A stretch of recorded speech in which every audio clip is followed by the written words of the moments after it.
குட்டி தெய்வங்கள் அனைவரும் ஒரு கிராமத்திற்கு போகலாம் என்று சொன்னார்கள். சொர்க்கத்தில் மேகத்தின் மீது நின்று விஷ்ணு சிரித்தபடி, நாம் பூமிக்கு போய் குழந்தைகளோட விளையாடலாமா என்று கேட்டார்.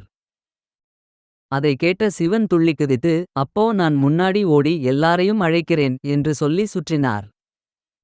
சிவன் இவ்வளவு உற்சாகமாக இருந்ததை பார்த்த பிரம்மா மெதுவாக, அவசரம் வேண்டாம், நம்ம எல்லாரும் சேர்ந்து போனாதான் சந்தோஷம் அதிகம் என்றார். பிரம்மாவின் வார்த்தைக்கு கணேசன் வயிறு குலுங்க சிரித்து, சரி சரி, தடைகள் வந்தா நான் பார்த்துக்கிறேன் என்றார். கணேசன் சொல்லி முடித்தவுடன் கிருஷ்ணன் புல்லாங்குழலை தூக்கி, குழந்தைகள் சிரிச்சா நான் இசை போடுறேன் என்றார்.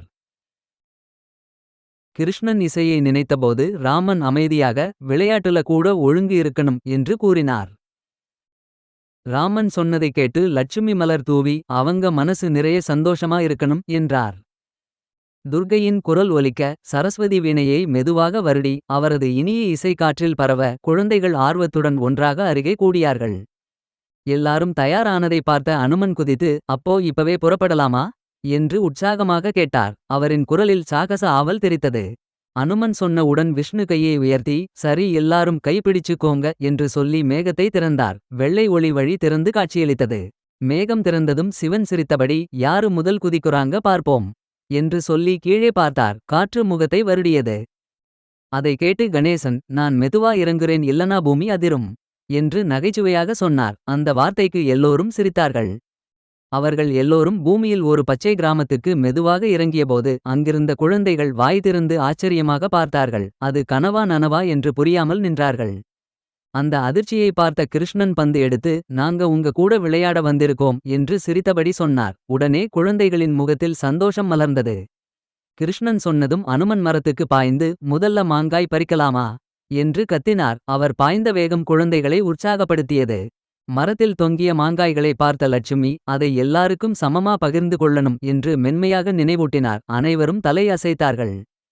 பகிர்ந்து கொண்ட பிறகு துர்க்கை குழந்தைகளை சுற்றி பார்த்து, யாரும் சண்டை போடக்கூடாது என்று சிரித்தார். அந்த சிரிப்பு தைரியத்தை கொடுத்தது. பாடல் சுறுசுறுப்பாக மாறியவுடன் சில குழந்தைகள் எழுந்து கைதட்டிக் கொண்டு ஆடி விளையாட ஆரம்பித்தார்கள். துர்க்கையின் வார்த்தைக்கு சரஸ்வதி மெதுவாக பாட ஆரம்பித்ததால் இனிய இசை காற்றில் பரவி, குழந்தைகள் அமைதியாக உட்கார்ந்து கேட்டார்கள். ராமன் பேசிக்கொண்டிருக்கையில் ஒரு குட்டி பையன் கணேசனை பார்த்து, உங்க காதுகள் ஏன் இவ்வளவு பெரியது என்று ஆச்சரியமாக கேட்டான். அதற்கு கணேசன் சிரித்து, நல்லா கேட்கத்தான் பெரியதா இருக்கு என்று சொல்ல, சுற்றியிருந்த அனைவரும் சிரித்தார்கள்.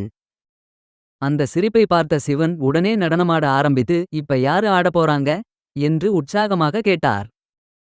அந்த சிரிப்பை பார்த்த சிவன் உடனே நடனமாட ஆரம்பித்து, இப்ப யாரு ஆடப்போறாங்க என்று உற்சாகமாக கேட்டார். சிவனின் சுழலும் நடனத்தை பார்த்த கிருஷ்ணன், நான் இசை போடுறேன், நீங்க ஆடுங்க என்று புல்லாங்குழல் ஊத, காற்றே இசையால் நிரம்பியது. இசை அதிகரிக்க அனுமன் திடீரென்று ஓடி, நடனத்துக்குப் பிறகு ஓட்டப்பந்தயம் வைப்போமா என்று சவால் விட்டார்.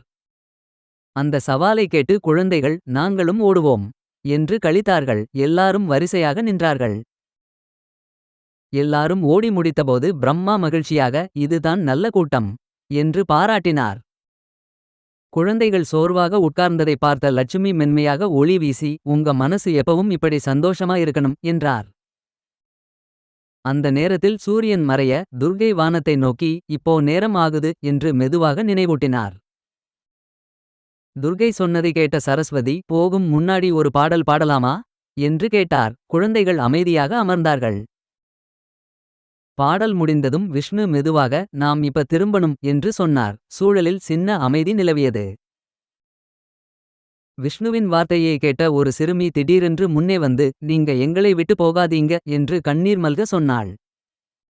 அந்த கண்ணீரை துடைத்த ராமன், நீங்க நல்லா இருந்தா நாங்க எப்பவும் உங்க கூட இருப்போம் என்று நம்பிக்கை கொடுத்தார். ராமன் சொன்னதை உறுதிப்படுத்த கிருஷ்ணன் கண் சிமிட்டு, மீண்டும் சந்திப்போம் என்றார். குழந்தைகள் சிரித்தார்கள். அந்த சிரிப்பில் மீண்டும் சந்திக்கும் நம்பிக்கை இனிமையாக ஒளிந்திருந்தது. அனுமன் கையை அசைத்து, துணிச்சலா இருங்க, நாங்க மேலே இருந்து பார்ப்போம் என்றார். குழந்தைகள் தைரியமாக தலை அசைத்தார்கள். சிவன் ஆசீர்வாதம் கொடுத்து, சிரிப்பு ஒருபோதும் குறையாதே என்றார். அவரது குரல் முழு கிராமத்திலும் ஒலித்தது. குழந்தைகளின் இதயத்தில் நிறைந்திருந்தது. எல்லாரும் கைப்பிடித்து மேகத்துக்கு மேலே ஏறிக்கொண்டிருக்க. குழந்தைகள் கீழே நின்று கையை அசைத்தார்கள். அந்த நாள் முழுக்க கிராமம் சொர்க்க வாசனை போல மகிழ்ச்சியில் மலர்ந்தது. நான் சேட் ஆகிடுவேன். சப்ஸ்கிரைப் பண்ணுங்க, பெல் பட்டனை பிரஸ் பண்ணுங்க. சூப்பர் வீடியோஸ் டெய்லி வரும்.